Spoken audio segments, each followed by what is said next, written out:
I know. It's been a while, hasn't it? I think I may have to change the name of this series from the 5-minute break to like the 9-month break. And for this, I am very sorry. But there were some other areas of my life and ministry that I needed to give some attention to. But now we're back, and I am ready to give you some hope and encouragement from God's Word. Let's go.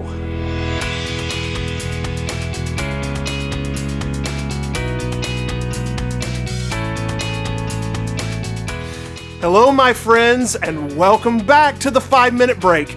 My name is Dave, and I serve as lead pastor at First Christian Church in Arcadia, Florida.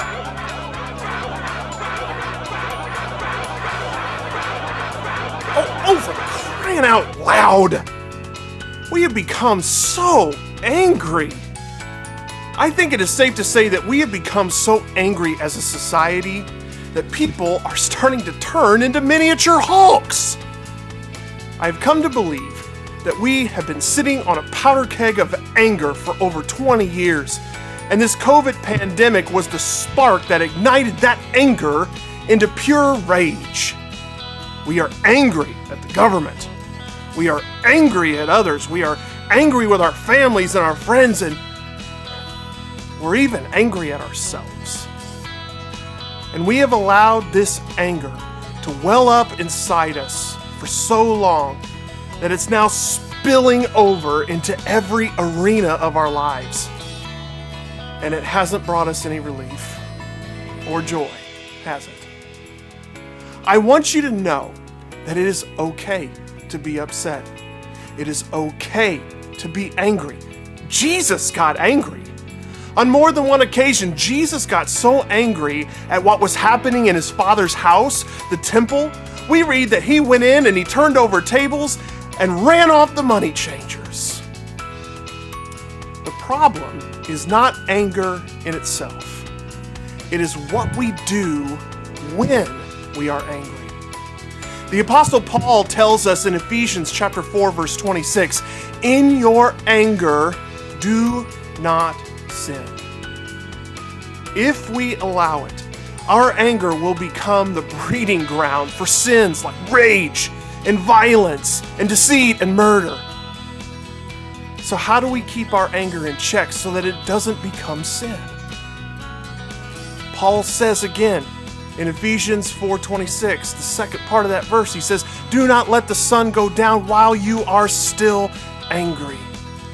Now, contrary to popular belief, this does not mean that we can't go to bed angry.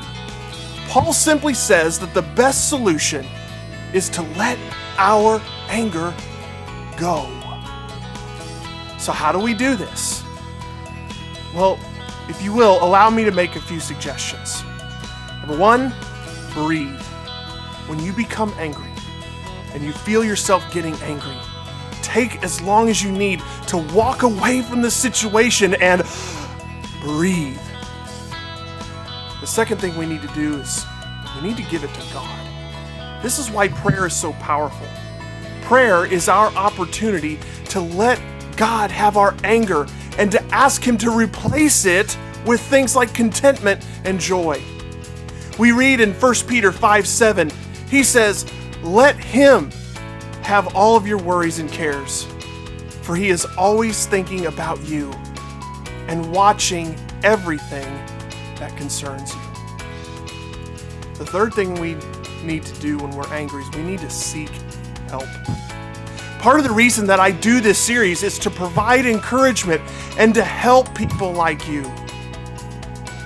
And so if you need someone to talk to, I encourage you to reach out to me via Facebook, or you can contact any of our local pastors here in the area.